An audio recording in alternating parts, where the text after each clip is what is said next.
Burkina Faso's Transitional Legislative Assembly on Tuesday approved the dissolution of the country's independent National Electoral Commission, which has been in place for more than 20 years. This formalizes a bill adopted in July by the country's military rulers led by Captain Ibrahim Traoré. The junta had described the commission as a waste of money and susceptible to what it said was foreign influence, which I totally agree.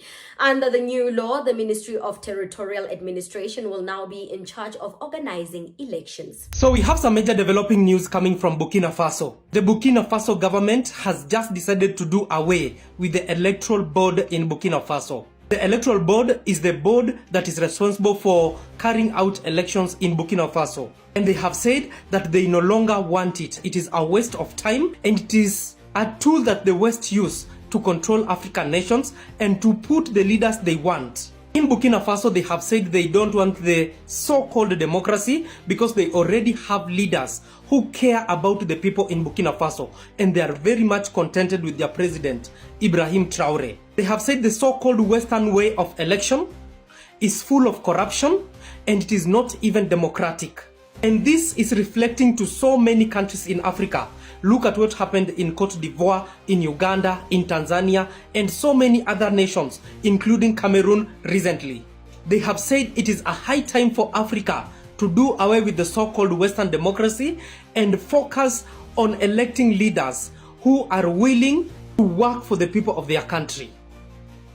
One of the greatest moves from Burkina Faso President Ibrahim Traoré. Good for them.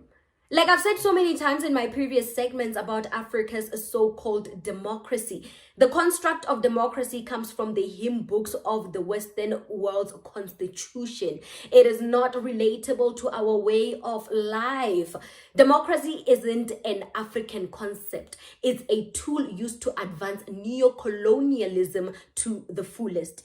It's because of this so-called democracy that we have things like dictatorships.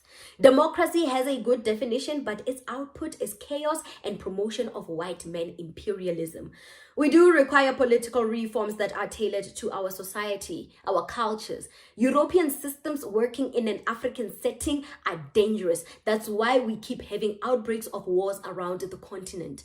Have you ever wondered why there are so many wars on the continent, yet Africa does not produce weapons? It's because of this democracy that people are so fixated on that's creating this conundrum. The idea that legitimacy comes only from elections is now so deeply ingrained that leaders who seize power through other means, even in the face of collapse or neo-colonial extraction, are instantly dismissed as illegitimate, tyrannical, or primitive.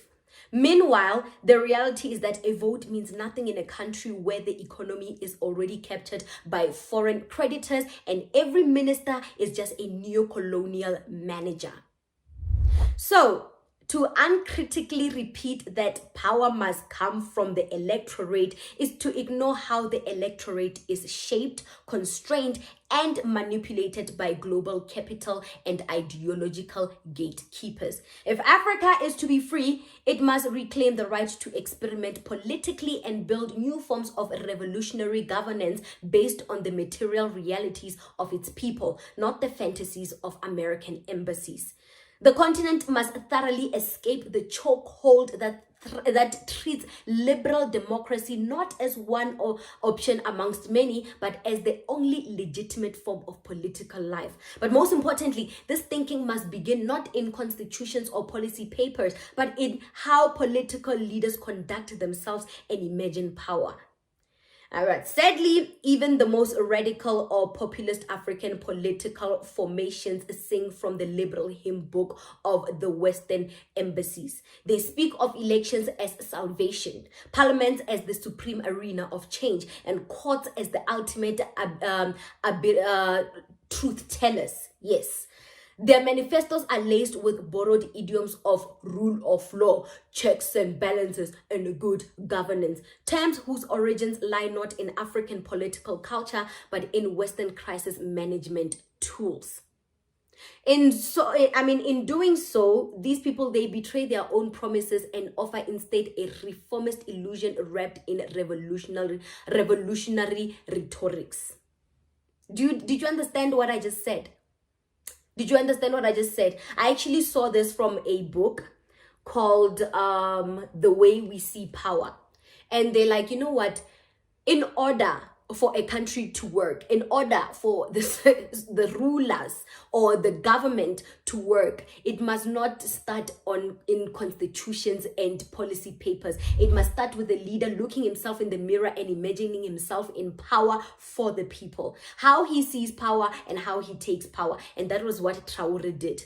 He imagined himself in power, not to use power to dilute his thinking, but to use that power to transform his people, because he's tired of Africa being taken advantage of, and he's tired of the Western world coming to set footholds in the country they know nothing about.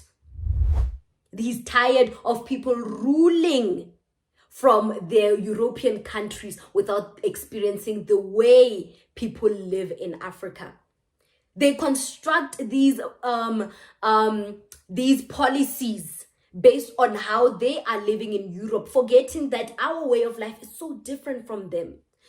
So when you take power, you must take everything into consideration. How the electorate is constrained and built. How it's built, how it is easily manipulated and infiltrated by the Western powers. That's why there is election rigging. That is why we keep recycling old leaders. Because these old leaders, they are nothing but colonial clerks.